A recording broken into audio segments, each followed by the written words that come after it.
What's good, YouTube? It's your boy Via ISO, and we back to back, like we Kobe and Shaq. Yes, sir, we back. So I'm coming at y'all with this Michael Jordan build video. I promise not to talk too long in this intro, but this is my build that I had in my gameplay video not too long ago. And I didn't make this build very long ago. This is a recent build that I made, but this is definitely, in my opinion, the best guard build in this game, definitively. It's not the most dominant, like the max wingspan slash and play, but it is the best. So yeah, man, without further ado, I'm done with the talking. I'm gonna just show y'all the build straight up. Let's get into it. Alright, y'all, so we in the my player builder, and we got our boy MJ. I tried my hardest for the face creation this time. I think it came out pretty well, but yeah, let's get into the build.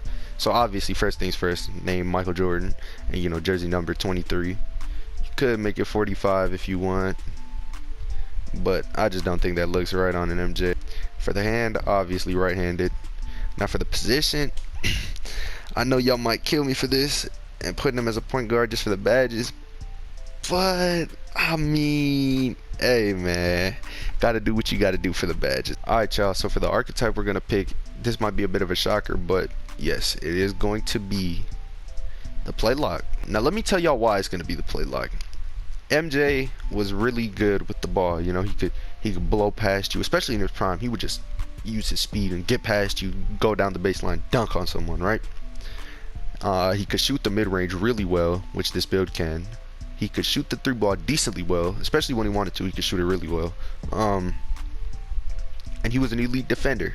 He could create plays for his team. So obviously, I say the play lock is the most all-around guard build and the best.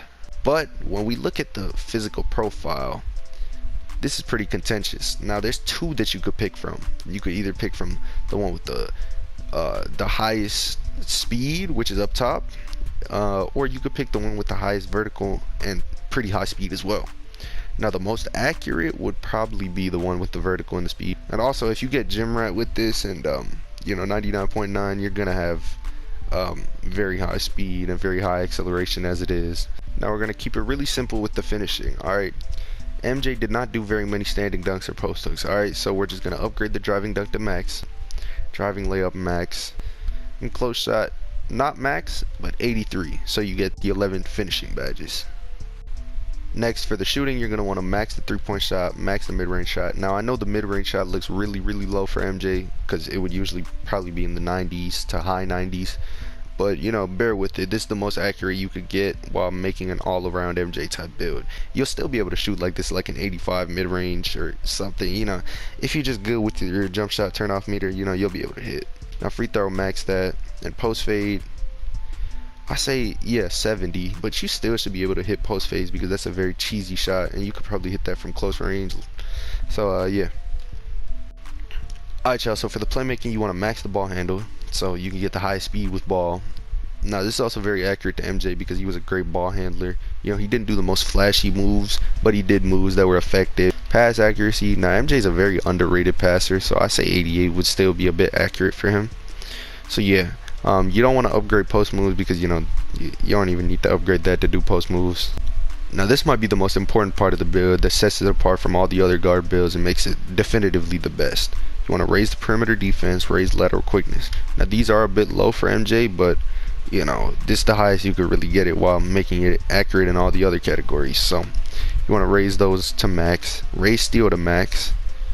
Alright, and then you want to max out the defensive rebound, but then you want to lower it by about 2. You could just put these last two on anything. You could put it on post fade and whatever else for all I care, but I'd personally probably put it on interior defense. It probably doesn't help that much, but it just feels good knowing you have interior defense upgraded a little when you go against all these hop steppers and stuff. So yeah, let's continue to the next part. Alright, y'all, so when picking the body shape, I'd say go with built because that's going to be the most accurate to MJ when we get done with the weight.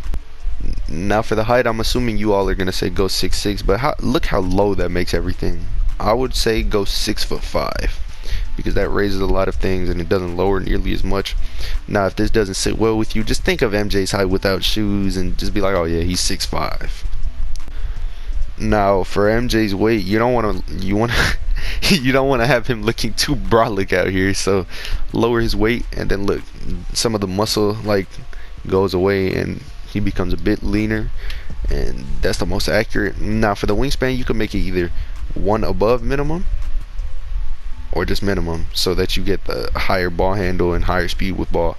But this doesn't affect shooting, it just affects ball handle. Now for the takeover, there's two I would recommend for MJ. No, three. And playmaker is definitely not one of them. Now the one I would recommend least out of the three here is shot creator. The second best takeover I say is lock, because I mean, yeah, you would be locked down on defense, but this doesn't really boost your offense like that. And number one is slasher, and that's the one I would pick because this gives you the most benefits on offense while still giving you decent benefits on defense. And that's what MJ was. He was an incredible offensive and defensive player, not just a defender with a little boost on offense. Whenever he gets really hot, he would go crazy with the scoring, and as well as lock up your best player. So slasher. Now when you look at the archetype, it says two-way slashing playmaker, and that is pretty accurate to MJ. I think even the rosters say so. So yeah, it compares you to Russell Westbrook, Steve Francis, and DeJounte Murray. And fun fact, I think MJ did compare himself to Russell Westbrook as a modern day player that he would compare himself to. So let's get into the test build, and I'll show y'all the badge setup I would go with. Alright y'all, so let's get through this quick. For finishing, I would personally go with contact finisher gold, slithery finisher gold, fancy footwork on gold or silver, but I'd put it on gold. And then I get consistent finisher bronze and relentless finisher bronze. So this would be my 11 badge layout for slashing. Okay, after finishing badges is shooting badges, so let's get into this real quick. Now you only got 10 to work with, and you need the two essential ones, which are quick draw and range extender. Then after that, the most important shooting badge in this game is hot zone hunter, and that really helps. But after that, there's two you could pick for, either green machine or deadeye. Now that's really up to you. I would probably personally go with, I don't know, that's tough. Depending on how I feel, green machine or deadeye, I can't really decide right now. So I'll just leave it on green machine, and yeah, we'll move on for now. But you could really pick either. I wouldn't be mad if you picked either. So let's continue on from shooting. Now playmaking badges are really tough. I would definitely say handles for days and quick first step. I'd put it in unpluckable on at least bronze and no more than gold. Tie handles on bronze, you know, I feel like it still helps a little bit, even though the behind the back side of the game. I say bailout on silver and needle threader on bronze. Next, I'd probably put on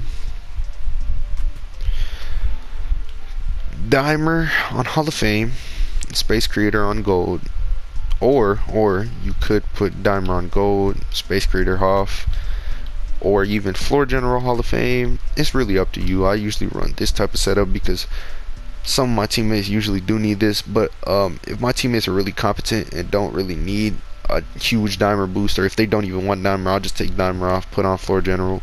Or if someone else is even running Floor General, I'll just max this and put on something like this, or even an underrated badge like this.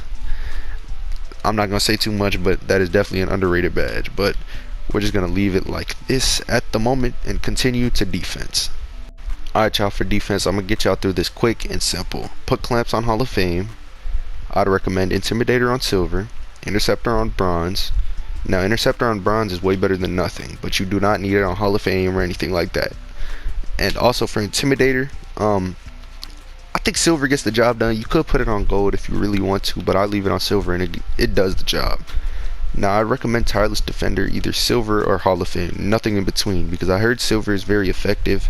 I haven't personally tested it myself, but if I had to pick right now, I'd put it on Hall of Fame. But if silver is really, you know, truly better than or as good as Hall of Fame, then yeah, put it on silver. Then I say Rim Protector gold or bronze, Chase Down Artist silver, and not gold, because silver is really good with this badge, and I think it works just as good as Hall of Fame. Next, I put Pick Dodger Hall of Fame because I do think that's a valuable badge to have. And I think that, you know, if you're playing against screen using guards, which is a lot of these in like the park and in the stage, even in Pro-Am, you know, you're gonna need a badge like this to get around those screens and dodge them effectively. And then with the last four, it's really up to you. You could put some on pogo stick, you could put some on pickpocket, or whatever you want. The last four would be flexible. You could raise tireless defender to Hall of Fame and put pogo stick on, or whatever. Um, I don't know about pickpocket. I don't really like it as a badge, but if you got to put it on bronze, go ahead. I probably would if I have tireless defender on silver, and then probably pogo stick silver, and then maybe off-ball pest, or even trapper, anything, because there's so many. You can never have too many defensive badges in this game, honestly, because this is the most important Hall of Fame badge category. So I'll just put on trapper for now, and yeah, man, that's the badges. Alright, y'all, that's gonna cap off the video for this Michael Jordan build video, my two-way slashing playmaker build, the Michael Jordan build, whatever you want to call it. Yeah, I really enjoyed making this video, and I really enjoy using this build. It's so versatile. It can play defense, offense, shoot, finish, play make, everything, man. It's not the most dominant because it can't do those offensive things as effectively as a slash playmaker, in my opinion. And usually you'll be running with a lock to guard ball, so that makes that build more dominant as it's more versatile on offense. But if you really need to guard ball and play offense, this is the best build in the game, at guard at least. So that's gonna be it for the video, y'all. It's been your boy Via ISO. This was my Michael Jordan build video, and yeah, man, I'll see y'all next time.